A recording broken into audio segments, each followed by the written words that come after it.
Hi, I'm Sheilaa Hite, world-class astrologer, tarot master, spellcaster, medium, and all-around magical being. And I'm here today to talk to you about this week's astrology.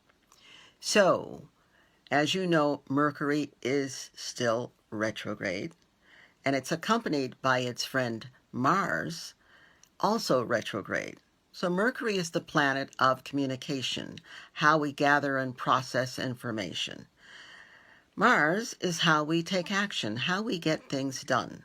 So a lot of your plans, when Mercury goes retrograde, get delayed or altogether stopped. And when Mars goes retrograde, whatever action you're going to take to implement those plans gets stopped or delayed. So this is not a time to rush forward and do things.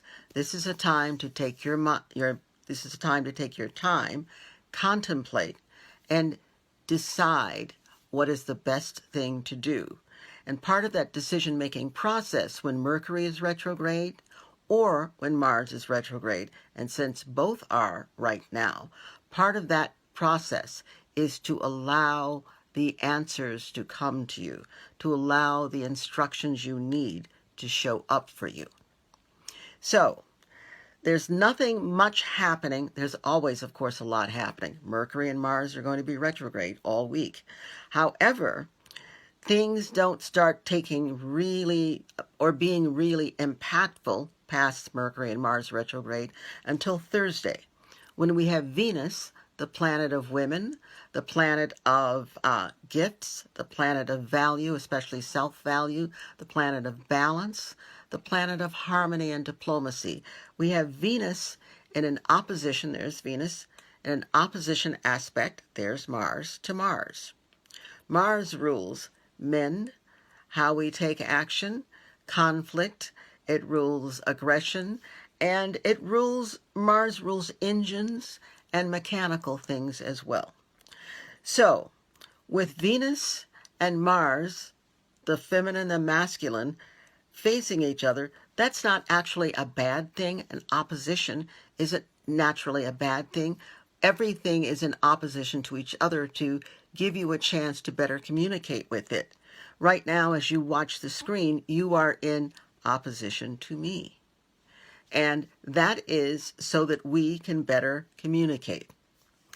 So with Venus in freedom-loving Aquarius and Mars in very fixed, almost inflexible Leo, this is a conflict waiting to happen if you allow it to happen, if you allow it to show up as a conflict. So be careful. Decide consciously between your shoulds and your wants, because that's where the conflict will arise. The need for your freedom is very strong. Pay attention to that need and allow yourself to experience your own freedom. Please be careful to avoid arguments with other people. You're both right. When you've got Venus and Mars, you're both right. And it's really better that you come to terms, to a compromise, because both Venus and Mars work better when there is compromise. Also on that day, to help that compromise, Mercury, the intellect, how we gather and process information, will be forming a sextile, a 60-degree aspect to the planet Venus. Venus, as I said before, rules women, rules value, especially self-value, rules gifts.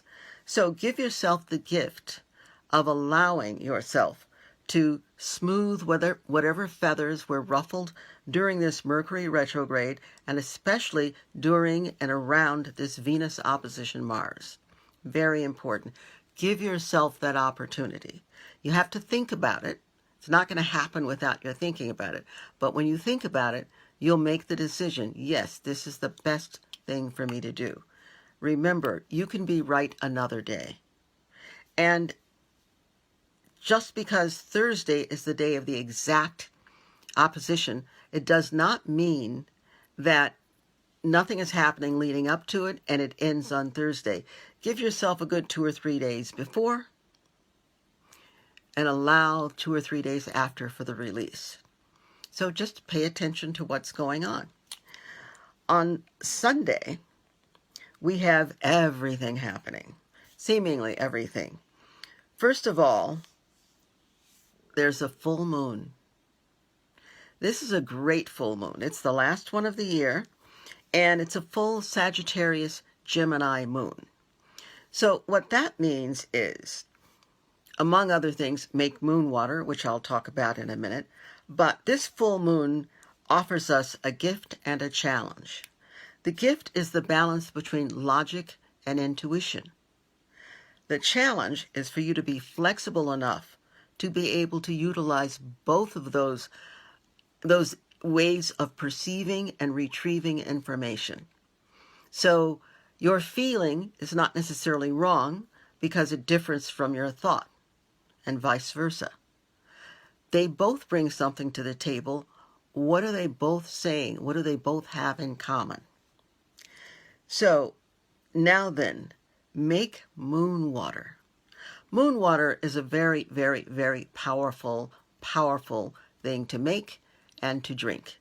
It's literally water that has been affected by the moon. You've put water in a cup, and the other ingredient, the energy of the moon, you get into that water by taking that cup, that vessel, and placing it where the moon's rays can get to it.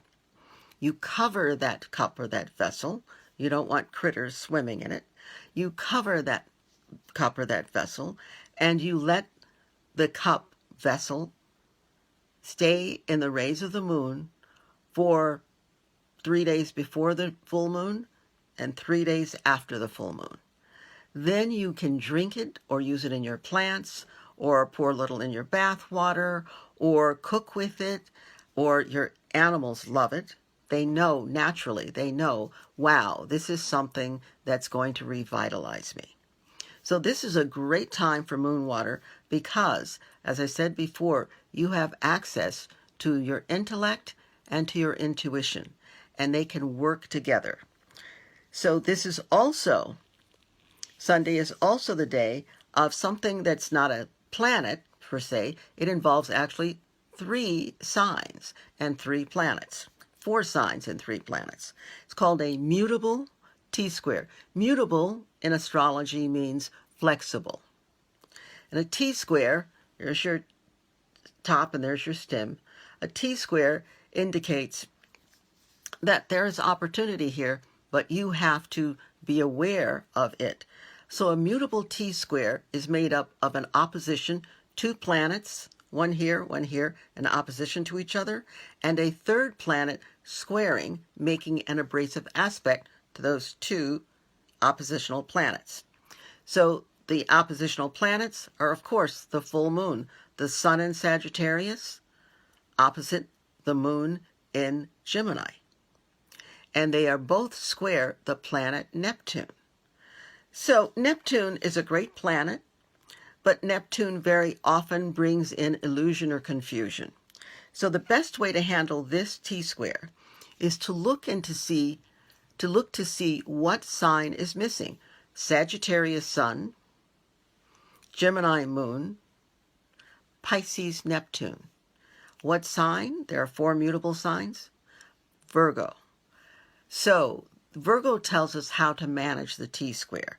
So my advice to you is, when you start getting all wound up and all confused, stop.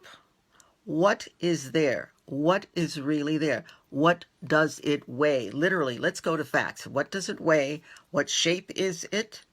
What color is it? What is it? This is not the time certainly around the full moon, and definitely on the full moon. It's not the time to start making things up, because that Neptune is there, and who knows where it's going to lead you. Is it so? And can you prove that it is so? That's your best bet. It's an excellent opportunity to be led by those little breadcrumbs that are left by facts and reason. Then make sure that you vet all of your sources, because remember, Neptune is involved.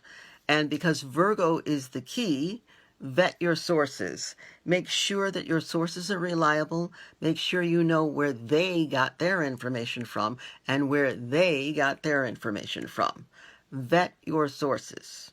Very important. You'll come through this without any bruises if you do.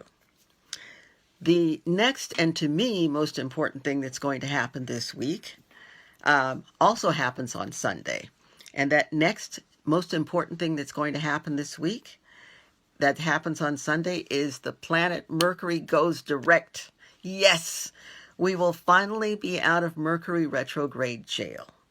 So, remember though that Mars is still retrograde.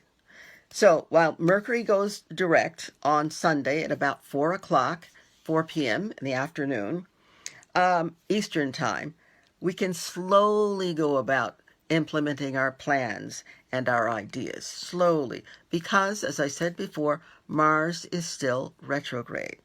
So, take your time, allow for things to happen, allow for things to come to you, and let your life unfold before you, and take appropriate action as it does. This is not about running the race as a sprint.